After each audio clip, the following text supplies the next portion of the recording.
Borussia Monchengladbach 5-0 in one of the finest displays ever seen at Tannadice.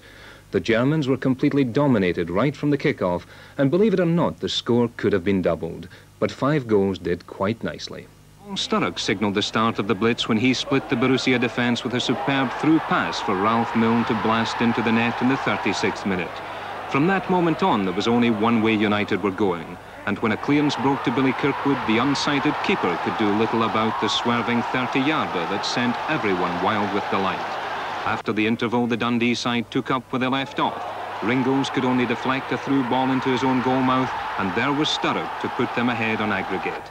For the first time, a touch of nervousness crept in, and McAlpine's legs came to the rescue. In the 75th minute, however, the doubts were over. From Bannon's corner, Sturrock struck the post, and Hegarty was on the spot to finish things off. And how about this for the perfect ending to a dream evening? Eamon Bannon's solo goal will surely be talked about for a long, long time to come.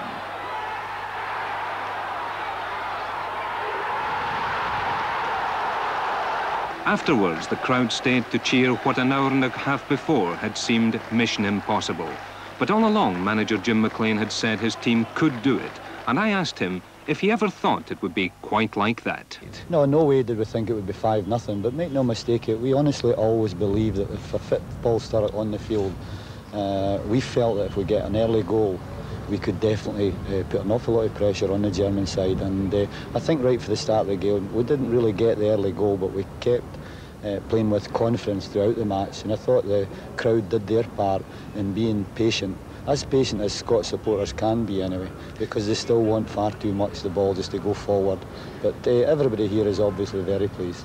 You singled out Paul Sturrock there. Was he the big difference in the side? No, I was asked a question about Paul Sturrock, and no team beats a German side 5-0 with one player. Paul Sturrock is absolutely vital for Dundee United, as any international player proven in McGrain for Celtic. You can't play without these players, but him coming in most certainly gave the players an awful lot of confidence for tonight's match.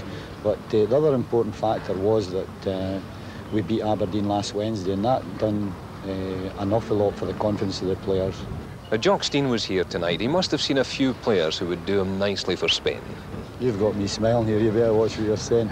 But Jock Stein's a job to do, and he's a difficult job, and I've picked my players here at Dundee United, and make no mistake, there were players here tonight that I feel is good enough for Scotland, but there's an awful lot of players and you can only pick 22. Would you single out anyone else other than Paul Sturrock for praise? Well, I think Hamish McAlpine has come out under quite a bit of criticism, especially even from me, because he's playing well below what he's capable of. But he needs a wee G up now and again, and I thought he responded magnificently tonight. There was 2 saves in that match, and he had nothing else to do, but he had 2 saves to make, and they were both magnificent saves, in particular the one when I think it was 3-0 at the time. If they'd scored, we were out.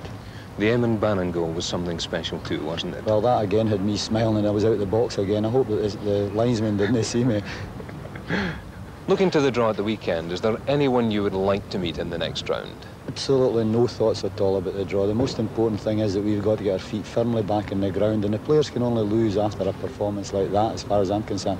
And I mean by saying that the press, the supporters and myself will be expecting far too much from the players on Saturday, but we must beat Morton here and get some points picked up in the Premier League, and it'll be very difficult for the players unless we have a crowd anywhere near. I'd settle for 8,000 on Saturday.